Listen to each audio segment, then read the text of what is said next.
വീണ്ടും ചില പ്രതികരണങ്ങളിലേക്ക് പോവുകയാണ്. ജനങ്ങൾ ആകാംക്ഷയോടെ വരവേറ്റ തെരഞ്ഞെടുപ്പാണിത്. തിരൂരിലെ ജനങ്ങൾക്ക് എന്താണ് പറയാനുള്ളത് എന്ന് നോക്കാം.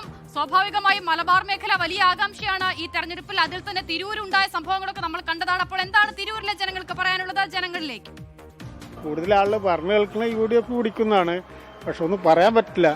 എക്സിറ്റ് പോളിന്റെ കണക്ക് പ്രകാരം കാര്യമായിട്ടൊന്നും പറയാൻ പറ്റില്ല. ചിലവർ ഓരോരുത്തരും മാറ്റി പറഞ്ഞിട്ടുണ്ടല്ലോ. തിരൂര് UDF ജയിക്കുന്നു പറയാൻ പറ്റിയിരുന്നു. പക്ഷെ ഇപ്പോഴത്തെ കണ്ടീഷനിലേ തിരൂർക്കാരൻ തന്നെയാണ് തിരൂർ നിൽക്കുന്നത്, അബ്ദുറഹിമാന്. കാരണം എന്താ വെച്ചാൽ തീർത്ത് പറയാൻ പറ്റില്ല. തിരൂര് നല്ല മത്സരം, ജയിക്കുമെന്ന് പറയാൻ വയ്യ, ആരാന്ന് പറയാൻ പറ്റൂല, അതും വയ്യ. ഇവിടെ കുറുക്കോളി മൊയ്തീൻ കൂടി ജയിക്കുന്നതാണ് പറഞ്ഞേക്കണേ. ഇപ്പോഴത്തെ ട്രെൻഡ് എന്താന്ന് നമുക്കറിയില്ല, ഒരു വികാരമില്ല. നമുക്കൊക്കെ എന്തിനാണ് ഇനി ആരെങ്കിലും വന്നോട്ടെ എന്നുള്ളതേ ഉള്ളൂ അല്ലേ. നമുക്ക് ആര് വന്നിട്ട് ഒരു ഗുണമില്ല. ഇപ്പൊ ഗ്യാസിന് ഇത്ര കൂടി, ഇനിതാ പാലിന് കൂടുന്നു, ഇനിയിപ്പോ ഏത് വന്നാലും കണക്ക് തന്നെ.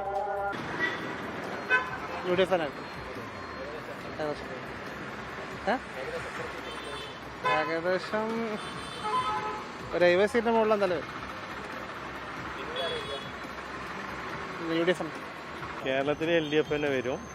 ഇവിടെ മാമൻ വരും, അത്രമാർ ജയിക്കും. 80-ന്റെ ഉള്ളിൽ 80. വെൽക്കം ബാക്ക് പ്രിയപ്പെട്ട പ്രേക്ഷകരെ. സമയം 7:06. ഇനിയിപ്പോ വോട്ടെണ്ണൽ തുടങ്ങാൻ ഏതാനും മണിക്കൂറില്ല, ഒറ്റ മണിക്കൂർ പോലും ഇല്ല.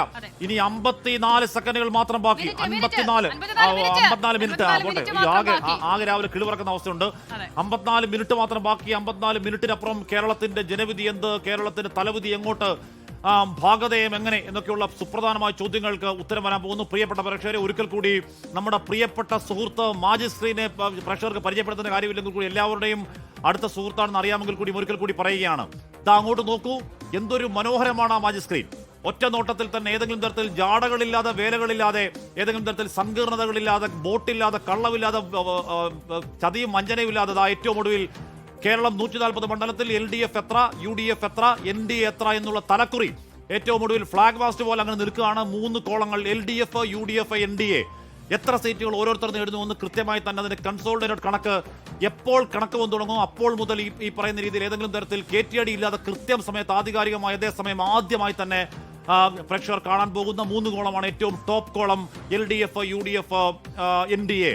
140 മണ്ഡലങ്ങളുടെ കണക്കാണ്. 140 മണ്ഡലങ്ങളിലെ ചിത്രം സമഗ്രമായി അറിയാം. അതെ, 10 മണ്ഡലങ്ങൾ വെച്ചാണ് കാണുന്നത്. ആ 10 മണ്ഡലങ്ങളുടെ പേര്, അവിടെ ആരാണ് ലീഡ് ചെയ്യുന്നത് എന്നുള്ള ക്രമത്തിൽ ആ സ്ക്രീനിലേക്ക് വളരെ വേഗം തന്നെ പ്രേക്ഷകർ. അതിന് താഴെ ഈ പറയുന്ന പ്രധാനപ്പെട്ട സ്ഥാനാർത്ഥികൾ, പ്രധാനപ്പെട്ട മണ്ഡലങ്ങൾ, ഈ പറയുന്ന അങ്ങേയറ്റത്തെ പോരാട്ടം നടക്കുന്ന മണ്ഡലങ്ങൾ, അവിടെ ആര് മുന്നിൽ ആര് പിന്നിൽ, അട്ടിമറി ഉണ്ടെങ്കിൽ അട്ടിമറി അടക്കമുള്ള കാര്യങ്ങൾ പ്രകടമാക്കുന്ന ഏറ്റവും താഴത്തെ സ്ക്രീൻ. അങ്ങനെ 3 ഡക്കായി 3 കോളങ്ങൾ. 3 കോളങ്ങൾ കേരളത്തിന്റെ ഹൃദയമാണ്.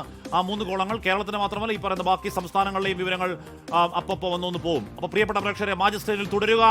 അപ്പോൾ ലോകത്തിന്റെ നാനാഭാഗത്തു നിന്ന്, കൊറിയയിൽ നിന്ന്, അവിടെ നിന്ന് സിയോളിൽ നിന്ന്, UAE-യിൽ നിന്ന്, ദുബായിൽ നിന്ന്, അമേരിക്ക അടക്കമുള്ള യൂറോപ്യൻ രാജ്യങ്ങളിൽ നിന്നൊക്കെ ഒരുപാട് പ്രേക്ഷകർ ഈ പാതിരാത്രിയിൽ നമുക്ക് പോകുന്നുണ്ട്. അവിടുത്തെ പാതിരാത്രികളിൽ നമുക്ക് പോകുന്നുണ്ടെന്നറിയാം. എല്ലാവരും തുടരുക. തിരൂരിൽ നിന്ന് ചേരുന്ന ആരാണ്? Gokul K. Venugopal. Gokul, good morning. മലപ്പുറത്ത് എങ്ങോട്ടൊക്കെ? നമ്മുടെ ഈ ഡബ്സി പാടുമ്പോൾ പറയുന്നത് മലബാർ എന്നാ പറയുന്നത്. എന്ന് പറയുന്ന പോലെ എന്തും സംഭവിക്കാം മലപ്പുറത്ത്, എന്തും സംഭവിക്കാം മലബാറിൽ. എന്താണ് സാഹചര്യം? Gokul, good morning. Good morning. ഈ പറഞ്ഞതുപോലെ മലബാറിൽ ഏറ്റവും കൂടുതൽ, കേരളത്തിലെ ഏറ്റവും കൂടുതൽ നിയമസഭാ മണ്ഡലങ്ങളുള്ള ഒരു ജില്ലയാണ് മലപ്പുറം എന്ന് പറയുന്നത്. അതിൽ തന്നെ കൗതുകമുള്ള ഒരുപാട് മണ്ഡലങ്ങൾ ഇവിടെ ഉണ്ട് എന്നുള്ളതാണ്. കേരളം രാഷ്ട്രീയം ഇക്കുറി തെരഞ്ഞെടുപ്പ് കാലത്ത് ഒട്ടനവധി വിഷയങ്ങൾ ചർച്ച ചെയ്ത മണ്ഡലങ്ങളിൽ ഒന്ന് തിരൂർ ഉൾപ്പെടെയുള്ള മണ്ഡലങ്ങൾ ഉൾപ്പെടുന്ന ജില്ലയാണ് മലപ്പുറം എന്ന് പറയുന്നത്. ഇപ്പോൾ നമ്മളുള്ളത് SSM പോളിടെക്നിക് കോളേജിലാണ്. നമ്മുടെ നീണ്ട നിരകൾ കാണാം.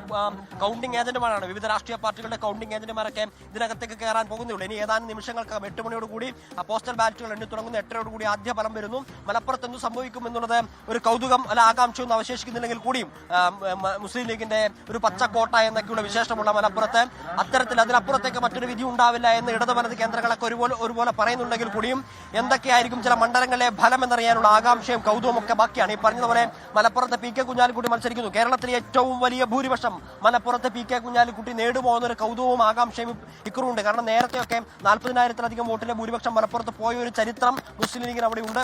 ഇപ്രാവശ്യം അവിടെ CPM മാറി NCP മത്സരിക്കുന്ന പശ്ചാത്തലം, ആ സ്ഥലത്തേക്ക് കുഞ്ഞാലിക്കുട്ടി വേങ്ങരയിൽ നിന്ന് മാറി വരുന്നു. അതേസമയം വേങ്ങരയിൽ ഒരു അട്ടിമറി ഉണ്ടാക്കാൻ സാധിക്കുമെന്നൊരു പ്രതീക്ഷ LDF-നുണ്ട്. കാരണം വേങ്ങരയിലേക്ക് KM ഷാജിയെ കൊണ്ടുവരുന്ന സമയത്ത് അവിടെ സഭാ കുണ്ടുമുഴക്കൽ എന്ന് പറയുന്ന ഒരു സ്വതന്ത്ര സ്ഥാനാർത്ഥിയെ, കഴിഞ്ഞ തവണ അവിടെ LDF-ന് വേണ്ടി മത്സരിച്ചുള്ള ഒരു സ്വതന്ത്ര സ്ഥാനാർത്ഥിയെ കൊണ്ടുവരികയും ശക്തമായ മത്സരം കാഴ്ചവെക്കാൻ അവർക്ക് തെരഞ്ഞെടുപ്പ് കാലത്ത് നടക്കുമൊക്കെ ചെയ്തിരുന്നത്. പക്ഷേ അത് ഈ ഫലം വരുന്ന സമയത്ത് ഏത് രീതിയിലായിരിക്കും പ്രതിഫലിക്കുക എന്നുള്ള ആകാംക്ഷയിൽ തന്നെയാണ് നമ്മൾ ഇതായി കാണുന്ന, നമ്മുടെ ഈ ദൃശ്യങ്ങളിൽ കാണുന്ന കൗണ്ടിംഗ് ഏജന്റുമാർ ഉൾപ്പെടെയുള്ള ആളുകൾക്ക് ആകാംക്ഷ ഉണ്ട് എന്ന് തന്നെയാണ് മനസ്സിലാക്കുന്നത്. പിന്നൊന്ന് തിരൂരാണ്, മന്ത്രിമണ്ഡലമാണ്. മലപ്പുറത്തെ മന്ത്രിമണ്ഡലമായിരുന്നു തിരൂർ എന്ന് പറയുന്നത്. വി അബ്ദുറഹ്മാൻ എന്തു സംഭവിക്കുമെന്നുള്ളത് രാഷ്ട്രീയ കേരളം ഉറ്റുനോക്കുന്ന ഒരു വിഷയം തന്നെയാണ്. കാരണം അദ്ദേഹം മണ്ഡലം മാറി മത്സരിക്കുന്നു എന്നുള്ളൊരു പ്രത്യേകത കൊണ്ട് കുറുക്കോളി മൊയ്തീൻ അവിടെ തുടരാൻ പറ്റുമെന്നൊരു പ്രതീക്ഷ മുസ്ലിം ലീഗിന്റെ ജില്ലാ ഭാരവാഹി കുറുക്കോളി മൊയ്തീൻ